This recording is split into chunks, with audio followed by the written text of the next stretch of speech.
Hi, I'm Cooper Salmon of Roman Roads Press.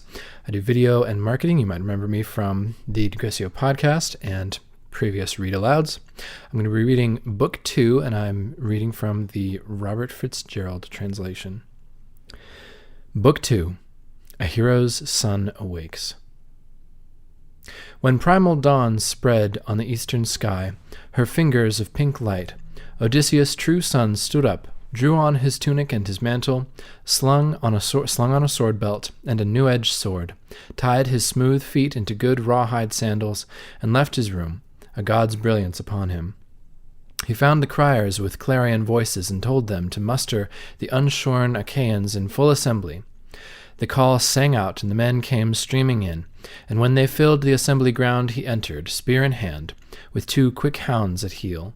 Athena lavished on him a sunlit grace that held the eye of the multitude. Old men made way for him as he took his father's chair. Now Lord Aegyptios bent down and, sage with years, opened the assembly. This man's son had served under the great Odysseus, gone in the decked ships with him to the wild horse country of Troy, a spearman, Antiphos by name. The ravenous Cyclops in the cave destroyed him, last in his feast of men. 3 other sons the old man had, and one, Euryonomos, went with the suitors. 2 farmed for their father, but even so the old man pined, remembering the absent one, and a tear welled up as he spoke. Hear me, Ithacans, hear what I have to say. No meeting has been held here since our king Odysseus left port in the decked ships. Who finds occasion for assembly now? One of the young men? One of the older lot? Has he had words with our fighters are returning, news to report if he got wind of it? Or is it something else, touching the realm? The man has vigor, I should say, more power to him. Whatever he desires, may Zeus fulfill it. The old man's words delighted the son of Odysseus, who kept his chair no longer, but stood up, eager to speak, in the midst of all the men. The crier, Presenor, master of debate, brought him the staff, and placed it in his hand. Then the boy touched the old man's shoulder and said, No need to wonder any more, sir, who called this session. The distress is mine.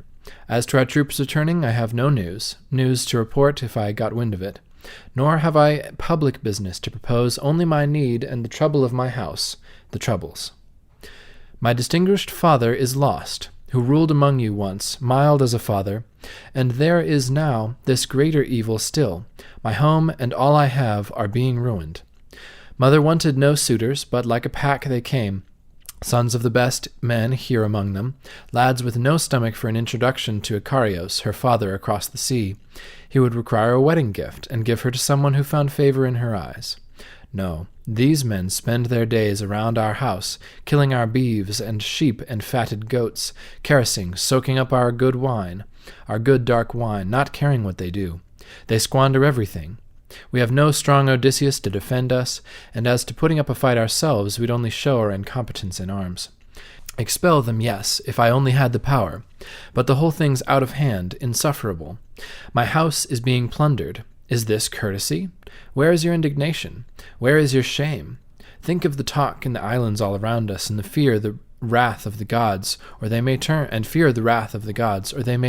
send you some devilry. Friends, by Olympian Zeus and holy justice that holds men in assembly and sets them free, make an end of this. Let me lament in peace my private loss. Or did my father Odysseus ever do injury to the armed Achaeans? Is this your way of taking it out on me, giving free rein to these young men? I might better, see my treasure and livestock taken over by you all, than if you fed on them. If you fed on them, I'd have some remedy, and when we met in public in the town, I'd press my claim. You might make restitution. This way you hurt me when my hands are tied. And in a hot anger now he threw the staff to the ground, his eyes grown bright with tears. A wave of sympathy ran through the crowd, all hushed, and no one there had the audacity to answer harshly, except Antiphos, who said, What high and mighty talk, Telemachus? No holding you. You want to shame us and humiliate us, but you should know the suitors are not to blame. It is your own dear, incomparably cunning mother. For 3 years now, and it will soon be 4, she is breaking the hearts of all the Achaeans, holding out hope to all and sending promises to each man privately, but thinking otherwise. Here is an instance of her trickery. She had her great loom standing in the hall, and the fine warp of some vast fabric on it. We were attending her, and she said to us, Young men, my suitors, now my lord is dead. Let me finish my weaving before I marry, or else my thread will have been spun in vain. It is a shroud I weave for Lord Laertes, when cold death comes to lay him on his bier. The country wives would hold me in dishonour if he, with all his fortune, lay unshrouded. We have men's hearts. She touched them. We agreed. So every day she wove on the great loom, but every night by torchlight she unwove it. And so for 3 years she deceived the Achaeans. But when the seasons brought the fourth around, one of her maids, who knew the secret, told us. We found her unraveling the splendid shroud. She had to finish it then, although she hated it. Now here is the suitor's answer. You and all the Achaeans mark it well. Dismiss your mother from the house, or make her marry the man her father names, and she prefers. Does she intend to keep us dangling forever? She may rely too long on Athena's gifts, talent and handicraft, and a clever mind, so cunning, history cannot show the like among the ringleted ladies of Achaia, Mycene with her coronet, Alcmene, Toro. Wits like Penelope's never were before, but this time, well, she made poor use of them. For here are suitors eating up your property as long as she holds out, a plan some god put in her mind. She makes a name for herself, but you can feel the loss it means for you. Our own affairs can wait. We'll never go anywhere else until she takes an Achaean to her liking. But clear-headed Telemachus replied, Antinous, can I banish against her will the mother who bore me and took care of me? My father is either dead or far away, but dearly I should pay for this at Icarus's hand, if I ever send her back. The powers of darkness would requite it, too. My mother's parting curse would call hell's furies to punish me, alone with the scorn of men. No, I can never give the word for this. But if your hearts are capable of shame, leave my great hall, take your dinner elsewhere, consume your own stores, turn about, use one another's houses. If you choose to slaughter one man's livestock and pay nothing, this is rapine. But by the eternal gods, I beg Zeus, you shall get what you deserve, a slaughter here, and nothing paid for it. Now Zeus, who views the wide world, sent a sign to him, launching a pair of eagles from a mountain crest in gliding flight down the soft-blowing wind, wing-tip to wing-tip, quivering taut.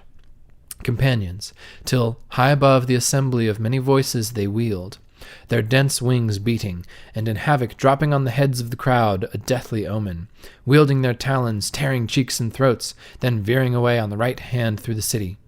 Astonished, gaping after the birds, the men felt their hearts flooded, foreboding things to come. And now they heard the old lord Halitherses, son of Mastor, keenest among the old, at reading bird flight into accurate speech. In his anxiety for them he rose and said, Hear me, Ithacans, hear what I have to say, and may I hope to open the suitors' eyes to the black wave towering over them. Odysseus will not be absent from his family long. He is already near, carrying in him a bloody doom for all these men, and sorrow for many more in our high sea-mark Ithaca.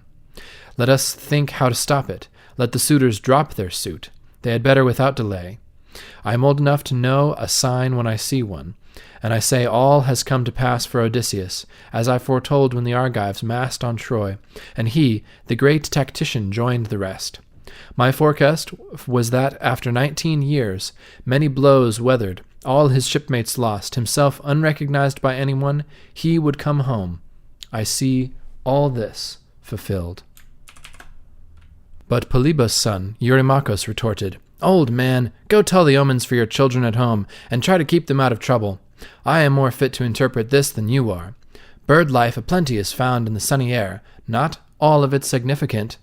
As for Odysseus, he perished far from home. You should have perished with him.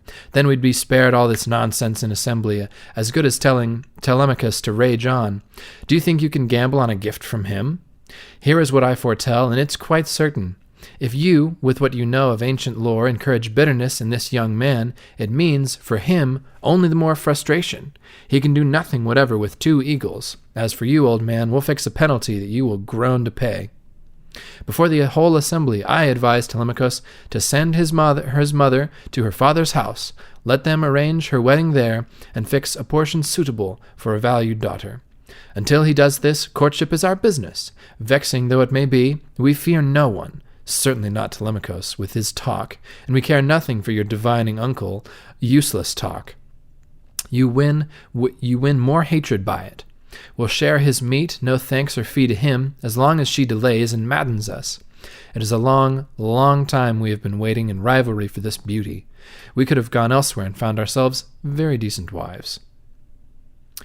Clear-headed Telemachus replied to this, Eurymachus and noble suitors all, I am finished with appeals and arguments. The gods know, and the Achaeans know, these things. But give me a fast ship and a crew of 20 who will see me through a voyage, out and back. I'll go to sandy Pylos, then to Sparta, for news of father, since he sailed from Troy. Some traveller's tale, perhaps, or rumoured fame issued from Zeus himself into the world. If he's alive and beating his way home, I might hold out for another weary year.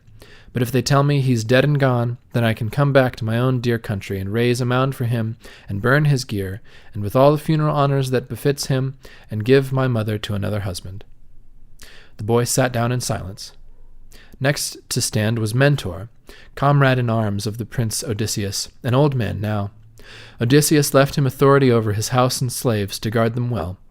In his concern he spoke to the assembly. Hear me, Ithacans, hear what I have to say. Let no man holding a scepter as king be thoughtful, mild, kindly, or virtuous. Let him be cruel, and practice evil ways. It is so clear that no one here remembers how like a gentle father Odysseus ruled you. I find it less revolting that the suitors carry their malice into violent acts. At least they stake their lives when they go pillaging the house of Odysseus. Their lives upon it, he will not come again. What sickens me is to see the whole community sitting still, and never a voice or hand raised against them. A mere handful, compared with you. Leocritus, Eunor's son, replied to him, Mentor, what mischief are you raking up? Will this crowd risk the sword's edge over a dinner? Suppose Odysseus himself indeed came in and found the suitors at his table. He might be hot to drive them out. What then? Never would he enjoy his wife again, the wife who loves him well. He'd only bring down abject death on himself against those odds. Madness to talk of fighting in either case. Now, let all present go about their business. Halitherses and Mentor will speed the traveller. They can help him. They were his father's friends. I rather think he will be sitting here a long time yet, waiting for news on Ithaca, than seafaring he spoke of is beyond him. On this note they were quick to end their parley. The assembly broke up, everyone went home, the suitors home to Odysseus' house again. But Telemachus walked down along the shore and washed his hands in the foam of the grey sea, then said this prayer, O God of yesterday, guest in our house, who told me to take ship on the hazy sea for news of my lost father, listen to me, be near me. The Achaeans only wait, or hope to hinder me, the damned insolent suitors most of all. Athena was nearby and came to him, putting on Mentor's figure and his tone, the warm voice of a lucid flight of words. You'll never be faint-hearted or a fool, Telemachus, if you have your father's spirit. He finished what he cared to say, and what he took in hand he brought to pass. The sea roots will yield their distances to his true son, Penelope's true son. I doubt another's luck would hold so far. The son is rare who measures with his father, and 1 in 1,000 is a better man. But you will have the sap and wit and prudence, for you get that from Odysseus, to give you a fair chance of winning through. So never mind the suitors and their ways. There is no judgment in them. Neither did they know anything of death and the black terror close upon them, doomsday on them all. You need not linger over going to sea. I sailed beside your father on the old days. I'll find a ship for you and help you sail her. So go on home, and is as if to join the suitors, but get provisions ready in containers, wine in 2-handled jugs, and barley meal, the staying power of oarsmen, in skin bags watertight. I'll go the rounds and call a crew of volunteers together.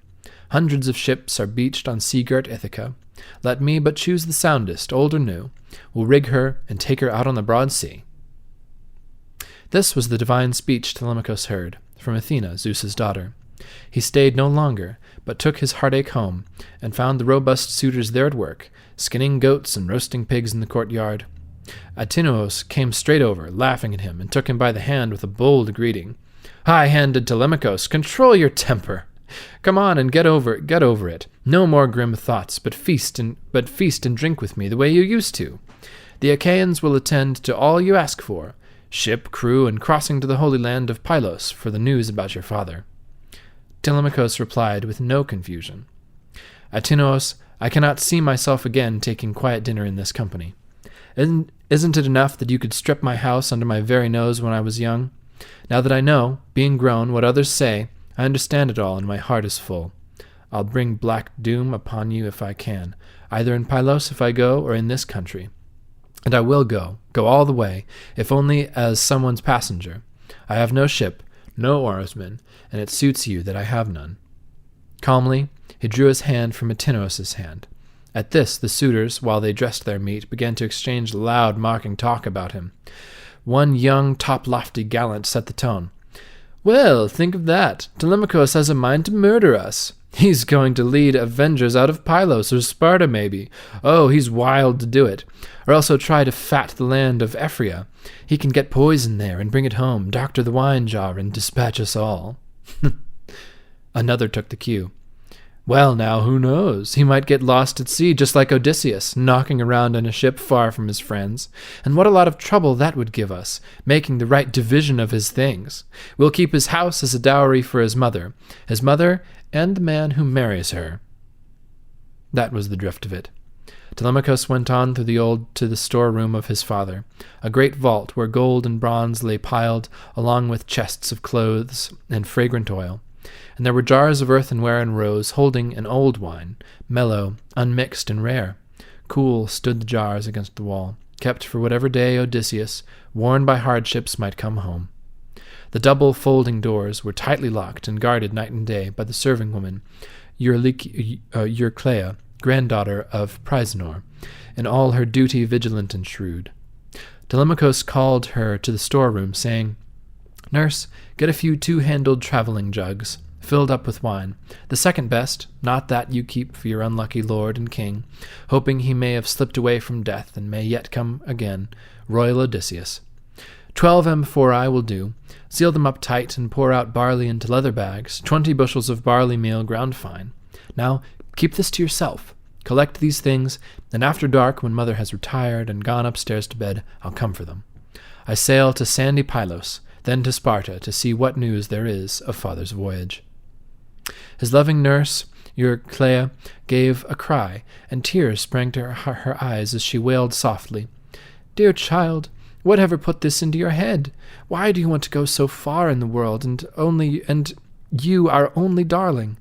Lord Odysseus died in some strange land, far from his homeland. Think how, when you have turned your back, these men will plot to kill you and share all your things. Stay with your own, dear, do. Why should you suffer hardship and homelessness on the wild sea?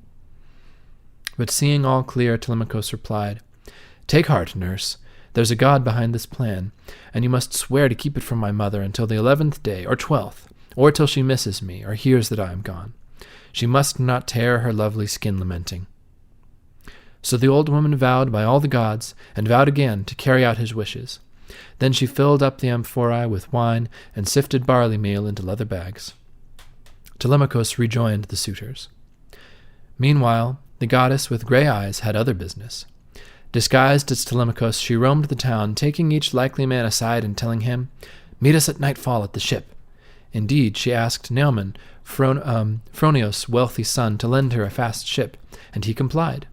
Now, when at sundown shadows crossed the lanes, she dragged the cutter to the sea and launched it, fitted out with tough seagoing gear, and tied it up, away at the harbor's edge. The crewmen gathered, sent there by the goddess. Then it occurred to the grey-eyed goddess Athena to pass inside the house of the hero Odysseus, showering a sweet drowsiness on the suitors, whom she had presently wandering in their wine. And soon as they could hold their cups no longer, they straggled off to find their beds in town, eyes heavy-lidded, laden down with sleep. Then to Telemachus the grey-eyed goddess appeared, again with Mentor's form and voice, calling him out of the lofty emptied hall. Telemachus, your crew of fighting men is ready at the oar, and waiting for you. Come on, no point in holding up the sailing. And Pallas Athena turned like the wind, running ahead of him. He followed in her footsteps down to the seaside, where they found the ship and oarsmen with flowing hair at the water's edge. Telemachus, now strong in the magic, cried, "Come with me, friends, and get our rations down. They are all packed at home, and my own mother knows nothing. Only one maid was told." He turned and led the way, and they came after, carried and stowed all in the well-trimmed ship, as the dear son of Odysseus commanded. Telemachus then stepped aboard. Athena took her position aft, and he sat by her. The 2-stroke oars cast off the stern hawsers and vaulted over the gunwales to their benches. Grey-eyed Athena stirred them with a following wind, sawing from the northwest on the wine-dark sea, and as he felt the wind, Telemachus pushed to all hands to break out mast and sail. They pushed the fore-mast high and stepped it firm amidships in the box, made fast the forestays, then hoisted up the white sail on its halyards until the wind caught, booming in the sail, and a flushing wave sang backward from her bow on either side, as the ship got way upon her, holding her course steady. Now they made all secure in the fast black ship, and, setting out the wine bowls all abrim, they made libation to the gods, the undying, the ever-new, most of all to the grey-eyed daughter of Zeus.